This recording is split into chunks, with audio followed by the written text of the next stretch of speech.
दोस्तों, क्या केंद्र सरकार पुरानी पेंशन योजना को बहाल करेगी या फिर नहीं, इसको लेकर केंद्र सरकार की तरफ से स्पष्ट जवाब सामने आया है। और साथ ही साथ जिन राज्यों में ओपीएस बहाल है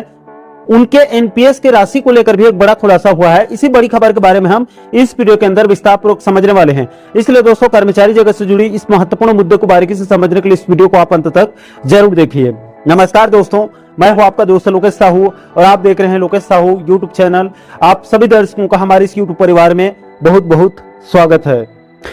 दोस्तों, सबसे पहले आपकी जानकारी के लिए बता दूं कि पूर्व में केंद्र के अटल बिहारी वाजपेयी सरकार ने सन 2004 के बाद देश में पुरानी पेंशन योजना यानी कि ओपीएस को बंद करके एनपीएस लागू कर दिया है।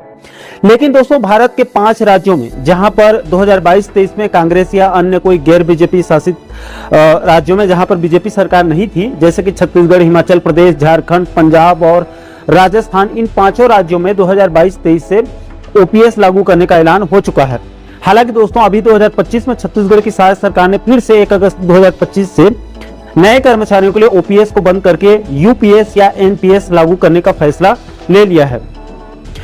अब दोस्तों, पूरे देश भर में कर्मचारी संगठनों की तरफ से लगातार ओपीएस बहाल करने की मांग तेज हो रही है और केंद्र सरकार से लगातार सवाल पूछे जा रहे हैं। दोस्तों, इसी बीच ओपीएस बहाल मुद्दे पर केंद्र सरकार की तरफ से स्पष्ट जवाब सामने आया है। दोस्तों, आपकी जानकारी के लिए बता दूं कि बीते महीने 21 जुलाई 2025 से संसद का मानसून सत्र शुरू हो चुका है, जो कि 21 अगस्त तक चलने वाली है, जिसमें विपक्ष के सांसदों की तरफ से कई जनहित मुद्दों पर सत्ता पक्ष से लिखित और मौखिक सवाल पूछा जा रहा है, जिसका संबंधित विभाग के मंत्रियों की तरफ से लिखित या मौखिक रूप से जवाब दिया जा रहा है। दोस्तों, इसी कड़ी में लोकसभा में परसों 11 अगस्त 2025 को राजस्थान के सीकर से लोकसभा सांसद श्री अमरा राम जी ने पुरानी पेंशन योजना के संबंध में वित्त मंत्रालय से पूछा कि क्या वित्त मंत्री यह बताने की कृपा करेंगे कि क्या सरकार का पुरानी पेंशन योजना लागू करने का इरादा है, और यदि हाँ तो सरकार का इस योजना को कब तक लागू करने का प्रस्ताव है, और यदि नहीं तो इसके क्या कारण हैं। इसके जवाब में केंद्रीय वित्त राज्य मंत्री पंकज चौधरी जी ने लिखित जवाब में कहा है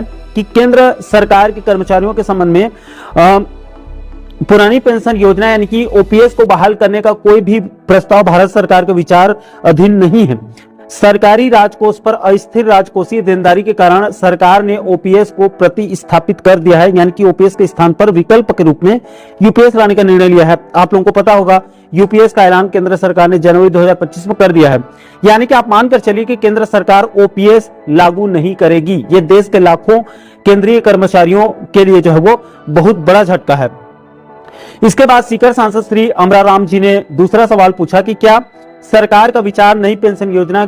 की एनपीएस की राशि उन राज्यों को वापस करने का है जिन्होंने पुरानी पेंशन योजना लागू की है, और यदि हाँ तो तत्संबंधी ब्यौरा क्या है, और यदि नहीं तो इसके क्या कारण हैं। और इसी में पूछा गया कि कितने राज्यों ने पुरानी पेंशन योजना लागू की है और इन राज्यों द्वारा सरकार के पास कितनी पेंशन निधि जमा की गई है, और यह राशि उन राज्यों को कब तक वापस किए जाने की संभावना है। दोस्तों, इन दोनों सवालों के जवाब में केंद्रीय वित्त राज्य मंत्री पंकज चौधरी ने कहा कि जिन सरकारों ने सरकार पेंशन निधि विनियामक और विकास प्राधिकरण यानी कि पीएफआरडीए को राष्ट्रीय पेंशन प्रणाली यानी कि एनपीएस से ओपीएस में प्रत्यावर्तन यानी कि कन्वर्ट करने के बारे में सूचित किया है, उनका दिनांक 31 जुलाई 2025 तक एनपीएस के अंतर्गत पेंशन निधि में इतना राशि जमा है।